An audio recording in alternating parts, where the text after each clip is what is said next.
ఆంధ్రప్రదేశ్ అభివృద్ధికి కేంద్రంలోని ఎన్డీఏ ప్రభుత్వం కట్టుబడి ఉందని ఏపీ భాజపా రాష్ట్ర అధ్యక్షురాలు పురంధేశ్వరి స్పష్టం చేశారు.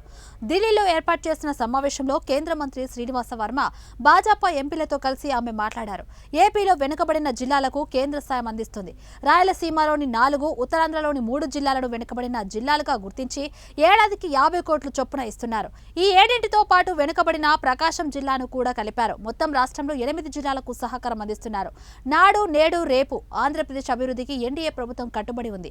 అన్ని విధాలుగా సహకరిస్తుంది. రాష్ట్రంలోని రైల్వే ప్రాజెక్టులు పూర్తి చేసేందుకు సహకరిస్తున్నట్టు కేంద్ర మంత్రి అశ్విని వైష్ణవ్ తెలిపారు. రాజమహేంద్రవరం రైల్వే స్టేషన్ అభివృద్ధికి 269 కోట్లు కేటాయించారు అని పురంధేశ్వరి తెలిపారు. ఆర్థిక మంత్రి గారు తీసుకున్నటువంటి నిర్ణయాలు ఎప్పటికప్పుడు సమయానుకూలంగా మనం చూసినట్లయితే కరోనా సందర్భంలో చాలా దేశాలు ఇన్ఫ్యూజన్ చేసేసి అవి కుప్పకూలిపోయిన తర్వాత మనం ఆలోచించి ఏ విధంగా మనం ఇన్ఫ్యూజన్ చేయాలి అని ఆలోచించి మనం చేసినటువంటి సందర్భంలో మన ఆర్థిక వ్యవస్థ కూలలేదు. కనుక సమయానుకూలంగా ఆలోచించి సందర్భోచితంగా నిర్ణయాలు తీసుకున్నటువంటి సందర్భంలో భారతదేశ ఎదుగుదలని మనం సాధించగలుగుతున్నాం. ఈ బడ్జెట్లో కనుక మనం చూసినట్లయితే 4 ప్రధాన సెక్టర్స్ మీద దృష్టి అంతా కూడా కేంద్రీకరించడం జరిగింది. అదేమిటంటే ముందు పేదవాడు, తర్వాత మహిళలు, యువత మరియు రైతులు. ఈ 4 అంశాలకి పెద్దపీట వేసి ముందు వాటిని అడ్రస్ చేయడం జరిగింది.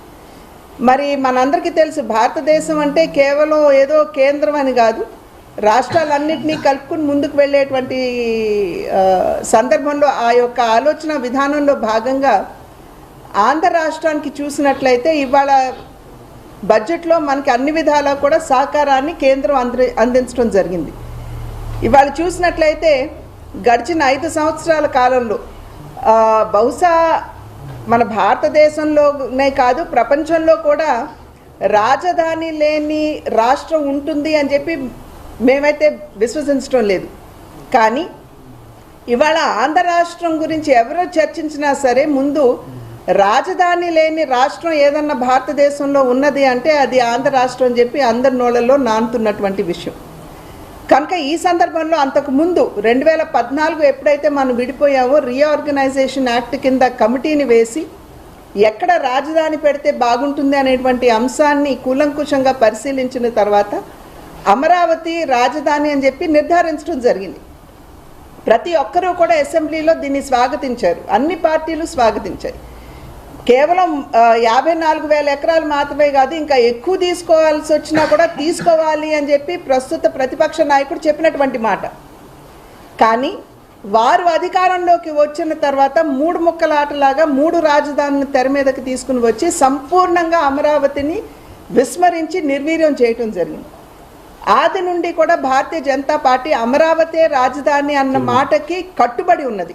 మేము పదే ఈ విషయం మీ మాధ్యమంగా ప్రజలందరికీ కూడా తెలియజేస్తున్నటువంటి విషయం.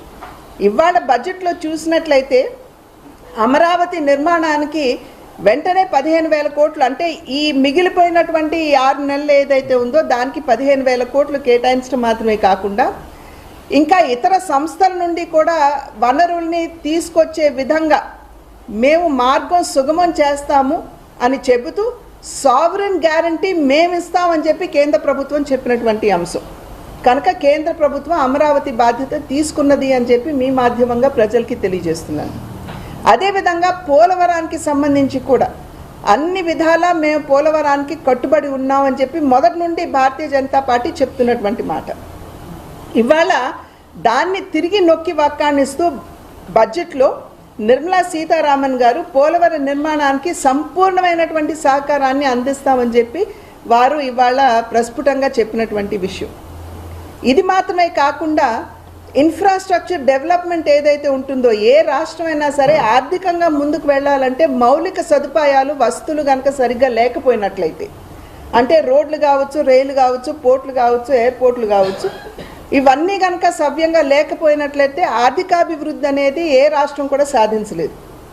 గడిచిన 5 సంవత్సరాల కాలం ఏ విధంగా రోడ్ల నిర్మాణం విస్మరించబడిందో మనందరికీ తెలుసు.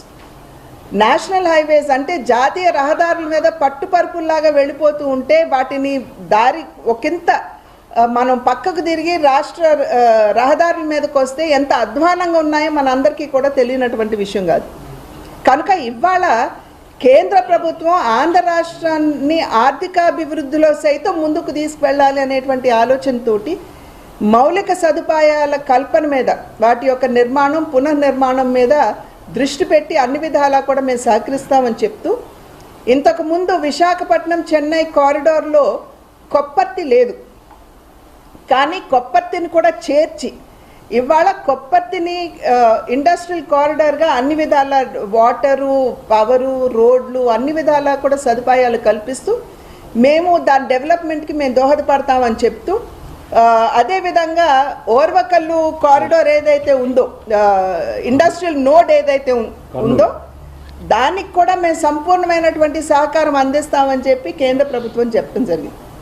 ఇది కనుక చూసినట్లయితే చాలా వరకు కూడా మనకి రాయలసీమ ఈ ప్రాంతాలన్నీ కూడా బాగా అభివృద్ధి అయ్యేటువంటి అవకాశం ఉంది. ఉపాధి అవకాశాలు వచ్చేటువంటి అవకాశం ఉంది మన బిడ్డలకి. అదేవిధంగా పూర్వోదయ అనేటువంటి ఒక కొత్త కాన్సెప్ట్ ఇవాళ బడ్జెట్లో మన ఆర్థిక మంత్రి గారు చెప్పడం జరిగింది.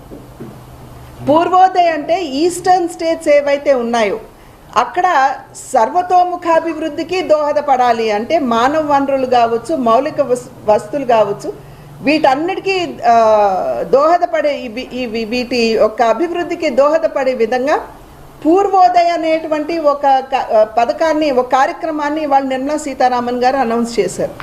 చెబుతూ దాంట్లో ఉన్నటువంటి ఈ ఈస్టర్న్ స్టేట్స్తో పాటు ఆంధ్ర రాష్ట్రాన్ని కూడా కలిపి ఆంధ్ర రాష్ట్రానికి కూడా అన్ని విధాలా కూడా తన సహకారాన్ని అందిస్తామని చెప్పి నిర్మలా సీతారామన్ గారు వారు చెప్పడం జరిగింది.